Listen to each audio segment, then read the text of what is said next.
Hi everyone, my name is Ikpeme-Mbakwem and welcome to my channel. My channel is about talking to women who have been divorced or separated or probably single mothers, trying to encourage them to follow their dreams and achieve their purpose. And most important, to live life, enjoy it while doing it, right? So this is topic talks we're going to be, sharing about divorce and loving life, right? So today I will be sharing on lessons from learning how to drive with my father, and I'm calling this Get Back Behind the Wheel. Why? Okay, so it is said that girls with dreams become women with vision, and it's said by an unknown person. However, I think it's such an amazing quote, right? So just like boys turn to men, we have girls who turn to women. And in the month of March dedicated to women, I did share a post on LinkedIn and I think on Instagram about my dear father stopping by my office to see me on his way into town from Calabar. You see, I live in a city called Lagos, in a country called Nigeria, and Calabar is also a city in Nigeria where I was born and brought up. Now, from day one, my father has always been my cheerleader, right? I had dreams. I could do and be anything in his eyes because there was no barrier in his mind about what I could do, even though I was a female child. He encouraged me to be independent and taught me, on how to drive at the age of 13. And this is because I dreamt that I could sit behind, one huge car and drive. And I actually did ask him to teach me. It is during those driving lessons with him that I learned some lessons that shaped my mind, my growing up, and my tenacity to go through any storm with determination to come out victorious. So here's my little story on driving with my dad. So back then, my dad was the Chief Vehicle Inspector Officer, Chief VIO for Cross River State, and he had written a book titled Good Driving, which he published in 1987. I guess the apple falls not too far from the tree because I also published a book in 2020. Yay! This is the book. This is my copy, and you can see lots of notes, right? And it's called A Bouquet from the Flames. It is my story is like a woman's story, but it's my story of do it yourself, DIY, self healing, growth through pain, and lessons learned along the way, right? So I think my life is filled with a lot of lessons, which I want to share to the world, right, to heal. Okay, so he wrote a book, right? But the thing is that he didn't just teach me how to drive. He made me read this book page after page before he ever put me behind the wheel. Well, I thank God I loved reading because I might never have this opportunity to share this story, right? And you know what? It's that same reading culture that he imbibed in me because when I wanted to, I cried to him about how I wanted to learn how to play chess. He just went to his shelf, picked out one book about chess, and gave it to me and said that I should read it. When I finish reading it, then he will teach me how to play. Now that chess story is for another day, okay? So finally, after reading and answering some questions, of course, because he asked me questions, I was allowed to take the seat behind the wheel of one of the cars we had nicknamed the Bug. It was a Volkswagen Beetle, not sure of the year, probably between 1975 and 80 something, yeah. But most likely it was a 1975 to 1980 model. Anyway, it was the best moment ever. With him seated in the passenger seat next to me, he became my driver instructor, my driving instructor, showing me how to drive around our family home, which was, had quite a lot of ground, that we could use for driving. We had two driveways. One was from the gate, it was sandy, long and windy, all the way to the garage at the back where we parked the cars. While the other one was much smoother. It was paved with both lines, right, both sides lined with short hedges tended by our gardener. It was driving. I was driving, and while learning, I was good at driving forward, okay, because I think that might actually be the easiest thing anybody can learn. And of course, I would turn into the driveway and just drive all the way round, connecting the other driveway, and I'll just drive round and round. But you still know what? It got bored. I just got bored with driving around in circles. I was so eager to drive out on the real road, which is what I used to call it then. But for so many days, I had to drive within the compound because Dad said I wasn't ready. And I still had, a lot to learn, like how to reverse in a straight line before he could take me out on the real road. I mean, like, at that point, I was like, what? To reverse in a straight line? Is that what's going to stop me from driving out? Well, I guess it was a very important test. It was also grilling because I would reverse between the hedges lining that paved driveway while my dad was watching. And he was coaching me and instructing me on how to go. And I did it over and over and over again for several days until finally he said, perfect. Anyway, today I'm also a coach. Okay, so when my dad said he was ready to drive out the gate, excitement filled me. My entire being was just buzzing with excitement. But my mom was not so sure. She was scared that I was way too young to be driving. Okay, so my dad, he kind of like made some, gave me time, and so he didn't take me out, but he still made time to ensure that he continued to train me to drive within our compound, and with that training, my confidence grew. You know what, everyone? Time is love, and love gives you the courage to do exploits. So for many months after that, I still had not been given the opportunity to drive out the house with my dad.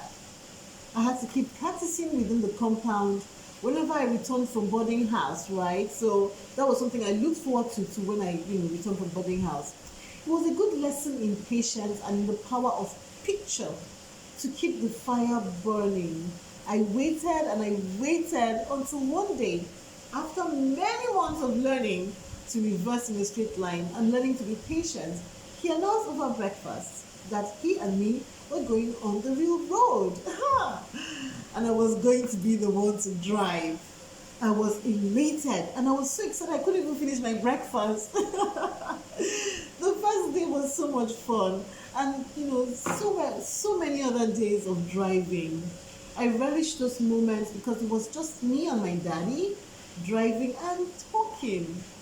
You see, there are times when parents have to spend time with kids, right? To just do something with them and, talk. Anyway, one day, my dad said we were going to take my two youngest siblings, with us on our driving test, right? And so they were sitting at the back seat. It was fun. But on our way home, as I drove down a street, which was a little steep, right? The brakes of the car failed. I panicked. I let go of that steering, and I was screaming, "Dad, the brakes, are not working!" And he came to the rescue. He took the wheel from me, from his seat, took the wheel and steered us safely towards a pole to break the speed of the car, which thankfully was not going too fast.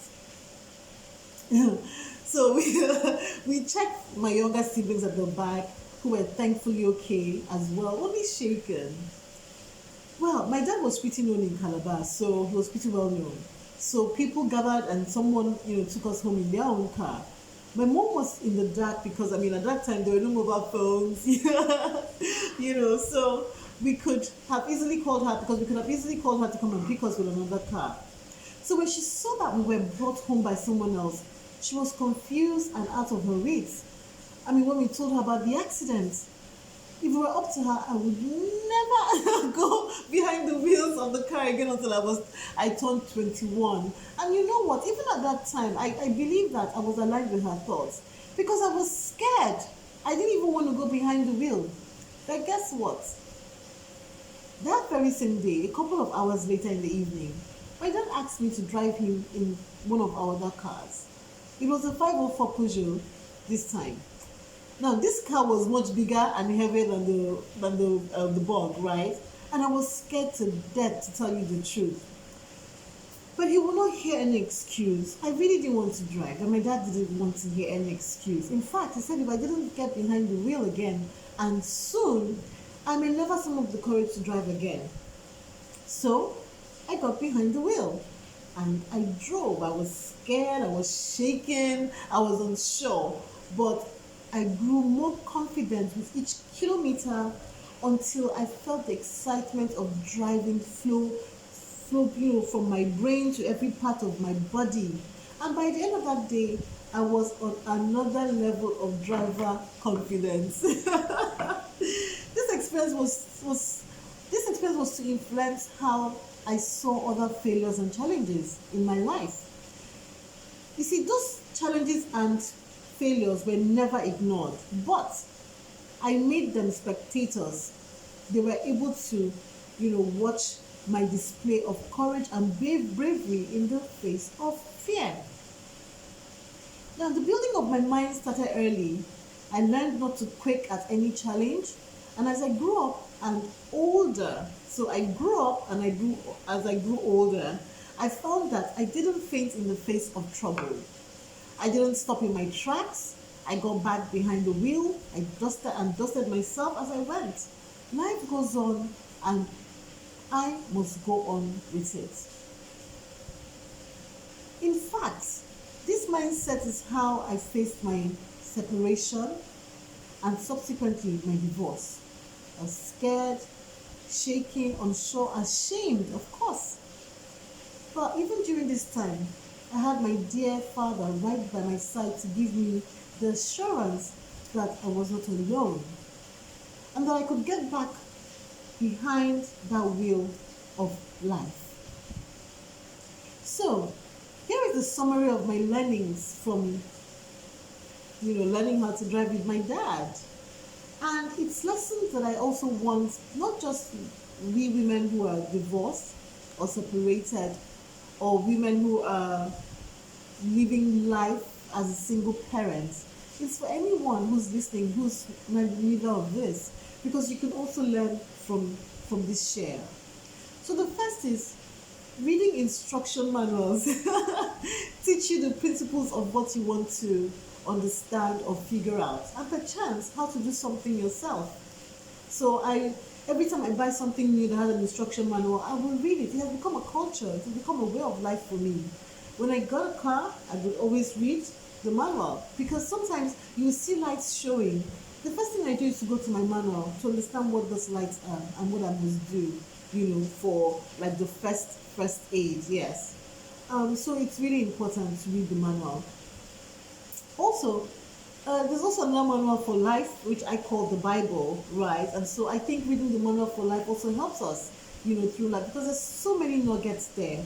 So as a Christian, I read that manual, and I've begun to learn some things from it, especially in Proverbs and Psalms. There's so many, instructions for life in those two books of the Bible. Now, the second one is the process of learning how to reverse in a straight line for many days. It was like learning the law of process. It prepared me to follow process with patience and resilience, knowing that the price was well worth the practice. So, if there's anything that you want to get good at, you have to practice. Practice and practice and practice, okay? Because the third learning is practice results in progress. So if you want to get better at anything, you must, practice and practice.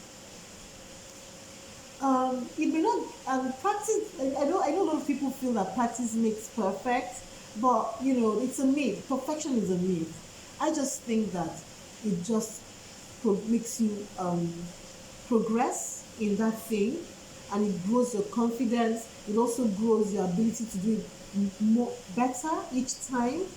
So practice makes progress, like some people would say. The fourth fourth one is make time. You see, it's important to spend quality time with your kids, to show them how to do things that they're interested in, and while having fun, you can grab some teaching moments out of those times. Another thing about making time is making time for yourself. So, what I practiced at home in my father's compound, right? Sometimes he wasn't there because he was a busy man. But because I wanted to learn how to drive so bad, right, I took time to make time. I made time to practice on my own. So making time for your children is important, but you also need to make time for yourself, especially when you're going through a divorce, or the separation, or you've gone through that process, or even when you're a single parent. You have to make some time for yourself, because it allows you to breathe, to reflect, to think, to go back to the drawing board, to reassess where you are, and to forge a way forward.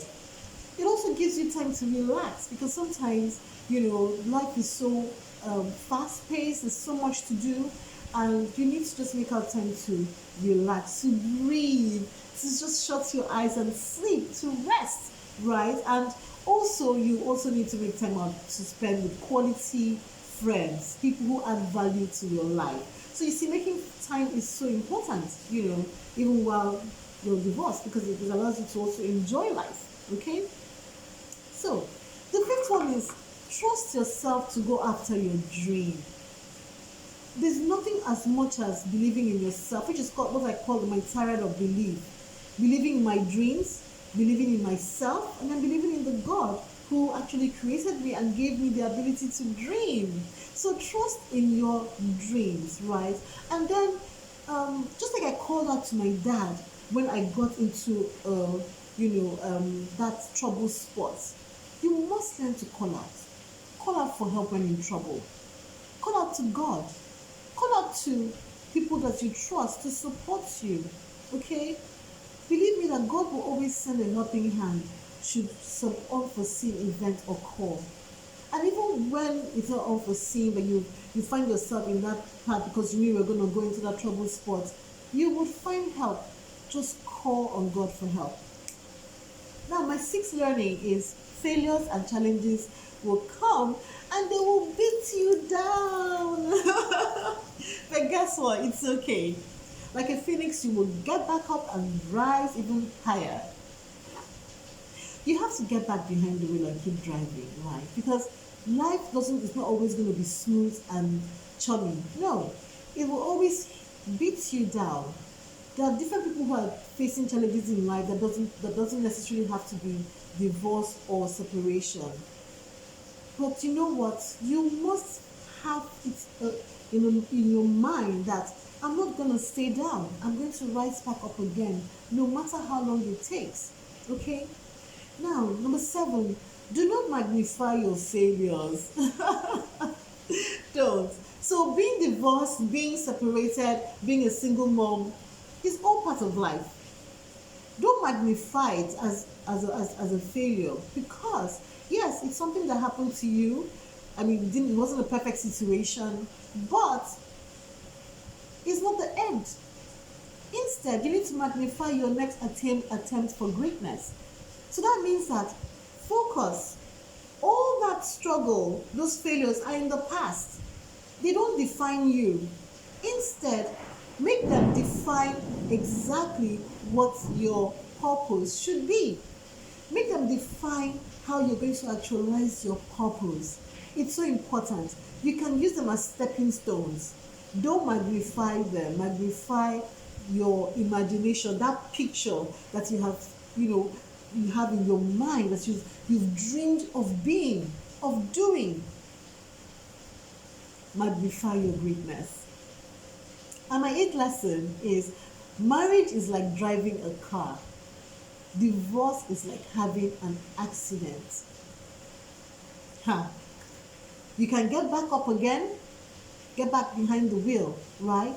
It doesn't stop you from driving again.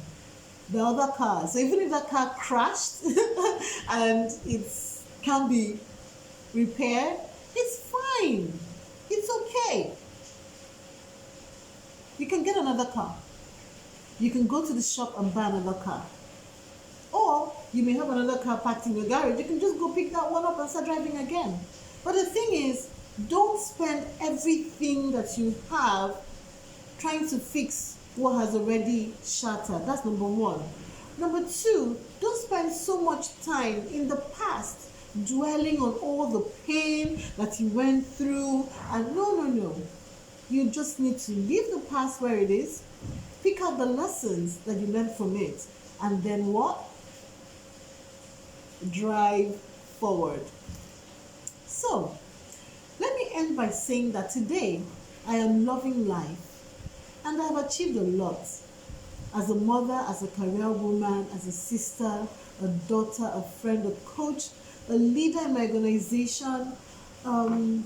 I have been recognized by by different bodies. I mean, recently I was recognized as 50 influential people in Africa by a company called Engati. So there's nothing that you cannot do. You can love life.